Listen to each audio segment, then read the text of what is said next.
Thank you, friends, Shabbat Shalom, and greetings to you all. It's a busy world, and it seems to get busier all the time. The days are definitely getting shorter, and soon we will again have an equal amount of light to go with dark, and then before you know it, it's winter. Where did the year go? Believe it or not, we've less than 2 weeks before we commence the 10 days of awe, the Jewish high holidays, which are really holy days. Just change the I to a Y. Rosh Hashanah to Yom Kippur. You notice I said one to the other, not one and the other. Often when people talk about the Jewish high holy days, they say Rosh Hashanah and Yom Kippur. It gives separation and difference, and it makes them appear to be two sacred dates celebrated closely together, which they are, as they're called for in the Torah. The first, Yom Teruah, a day of horn blowing, now known as Rosh Hashanah, on the first day of the 7th month. And then the Day of Atonement, Yom Kippur, the 10th day of the 7th month. Then there's another one on the 15th day of the 7th month, but we're going to leave that one out for now. Rosh Hashanah to Yom Kippur are one continuous period of 10 days, supposedly to represent the last 10 days Moses spent on Mount Sinai, receiving the second set of tablets. Kabbalists will tell you that the 10 days represent your self-journey through the 10 spheres of the tree of life. Now, on the first day, God opens the 3 heavenly books in which he inscribes each person's fate. And we scramble to seek forgiveness and amends, culminating on the day of Yom Kippur, when private and public petitions and confessions of guilt, the vidui, is done. In our hoping, we will be sealed in the book of life. It is a lesson in examining the mirror of self, and that means, my friends, minding our own business, focusing on us, not your neighbor. Minding other people's business seems to be high tone. I got all I can do just to mind my own. Why don't you mind your own business? Oh, mind your own business. If you mind your own business, you'll stay busy all the time. We have enough to do minding our own business. Now, we should be preparing ourselves now. We will celebrate the first day, Rosh Hashanah, with a meal including apples and honey. It is our entreaty to God to say we hope for a sweet year. We're going to be reading about the idea of entreaty today when we read Ki Tavo, when you'll come. But first, let's all come together as we do when we gather together, celebrating common belief and faith as a community. A collective consciousness of seekers showing faith, any and all faith, a chavura, a fellowship, as we express our nature of kindness, compassion, thoughts, feelings, hopes, dreams, and wishes that unite us all in this community house of spirit, Beth Ruach, sharing and bringing light, keeping fear at bay. And even though together we're individual in our approach, each connecting in his or her own way. Once again, please do go ahead and invite everybody. Some physically, the rest digitally, psychically, emotionally, spiritually, to gather and share. From Psalm 133, the Hine Matov. Come together. Hine Matov. Shevet Achim Gam Yahad. Hine Matov. Shevet Achim Gam Yahad. How good and pleasant it is for brothers and sisters together. Community. Community. Community. Together. Let's just all spread love, goodwill, and fellowship to the world. Remember, friends, this is you setting aside just a little bit of sacred time in your own sacred space to honor and converse with whoever, whatever you happen to believe in. We all believe in something. It's a part of your kavanah, your intention that you put out to the universe. It's your goodwill. Intention is the root of all the action and karma that takes place. Now, it does not take much to see that we may not always be aware of what's happening. But God is aware. And just as we are talking or probably asking him for stuff all the time, he's talking to us all the time. Just try and listen. Turn off the do not disturb sign and listen to what the voice of God has to say. Let's also take a brief moment now to invoke blessings and healing and renewal for everybody everywhere, especially in Afghanistan. For everybody you know and for the souls and spirits of everybody you think of. So think of whoever. Focus on them. Call their names. It's not just for people, my friends. It's for our pets. It's for the earth. It is the healing of the world, the Tikkun Olam. It's part of our spiritual genetic makeup.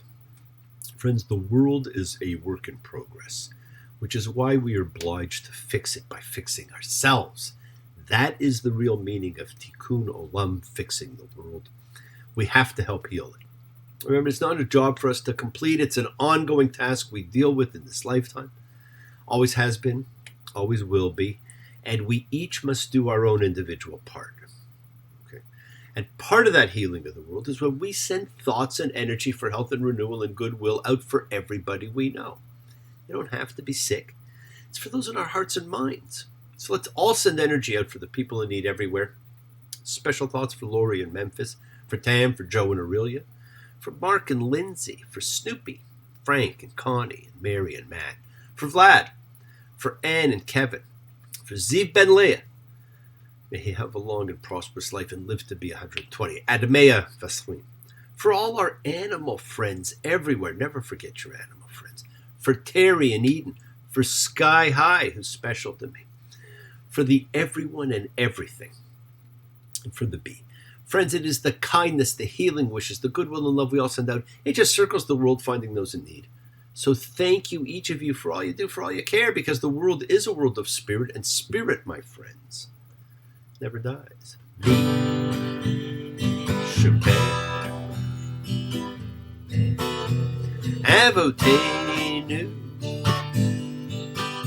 Makor, Vimotenu.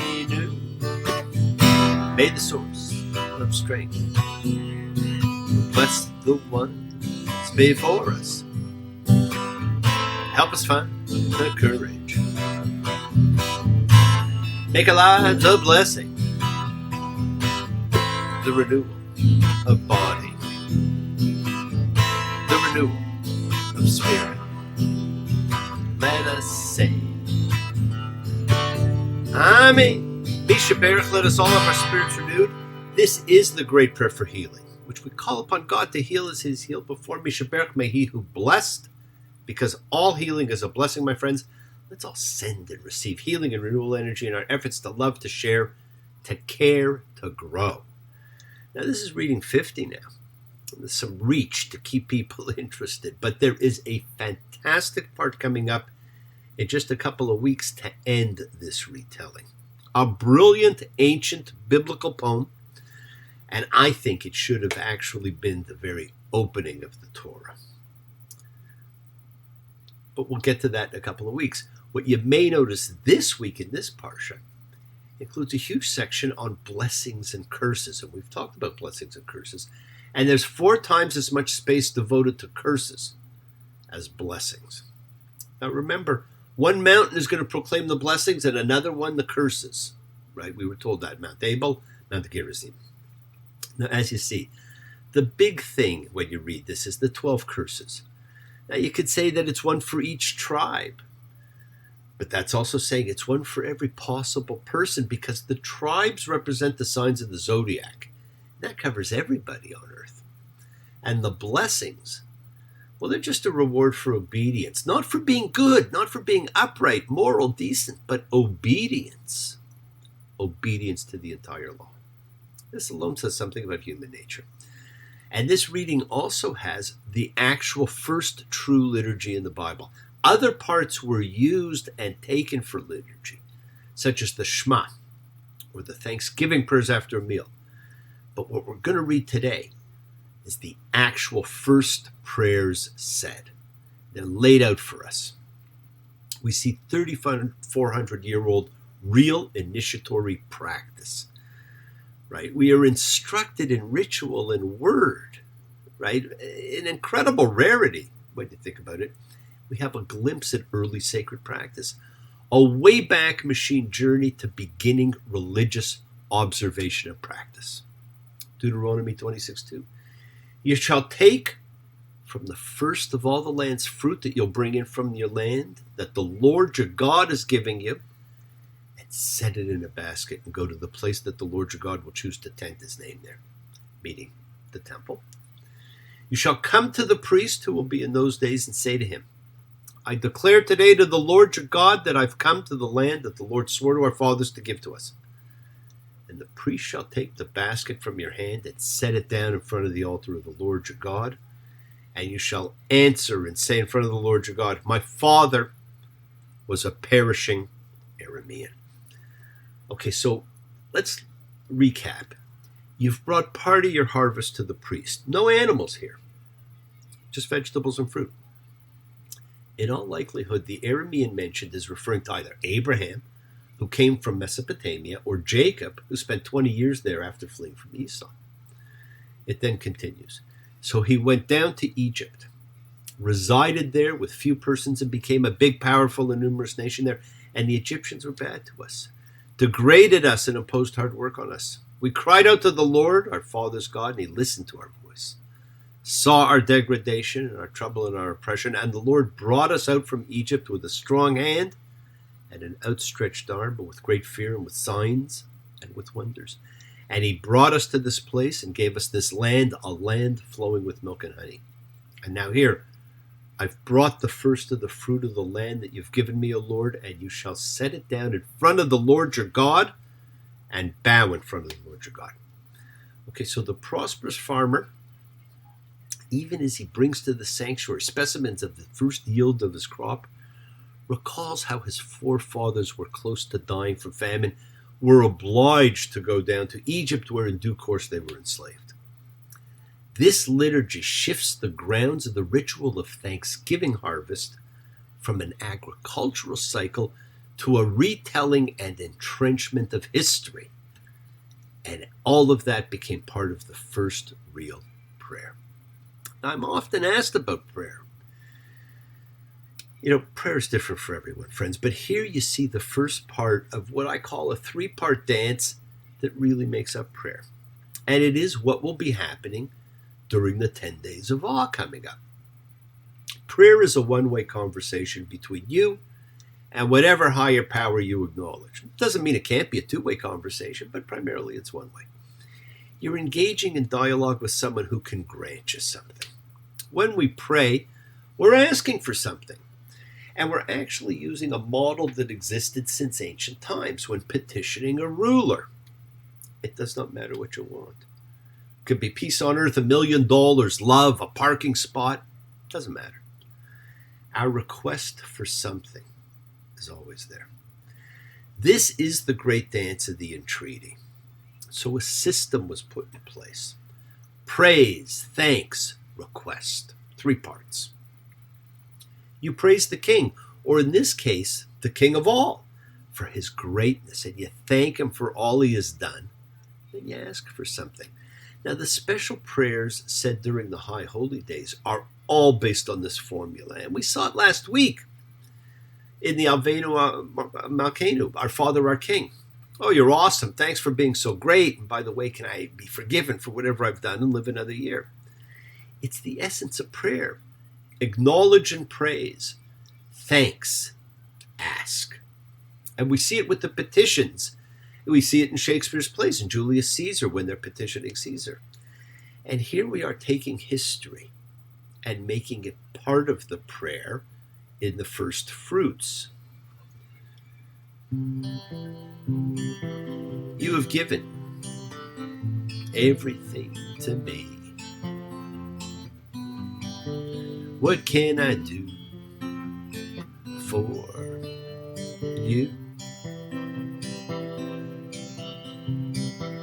You have given me eyes to see. What can I do for you?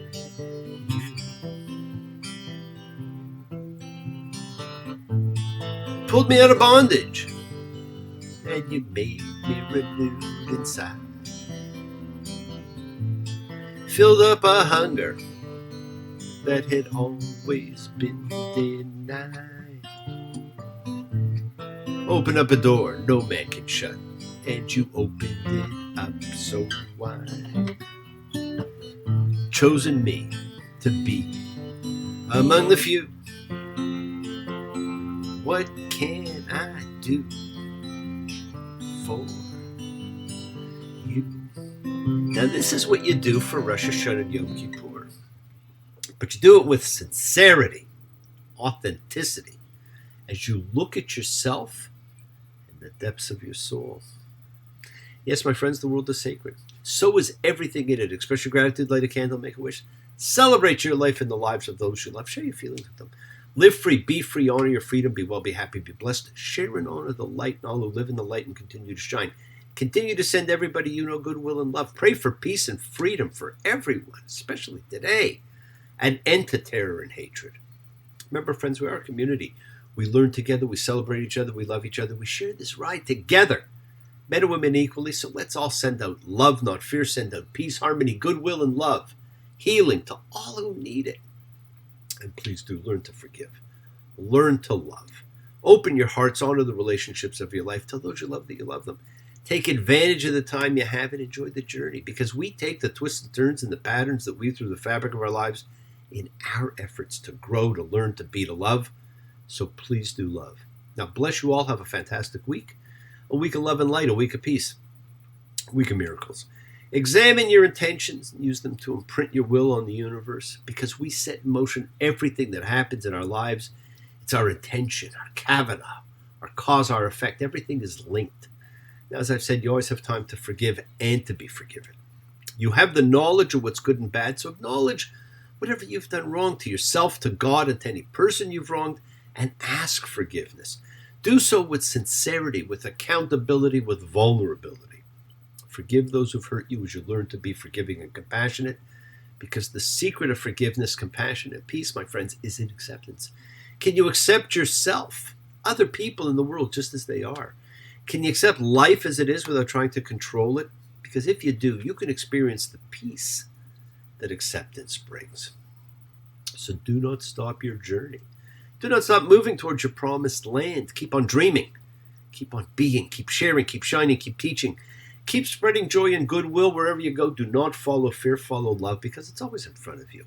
And remember to have faith and unwavering adherence to principle. Just as I have faith in the principle of love and of all of you. Act with purity of heart and mind. Despise none. Defraud none. Hate none. Cherish all. Honor every child of God, every creature of the earth. May all people know peace in this year. May you nurture kindness and love everywhere.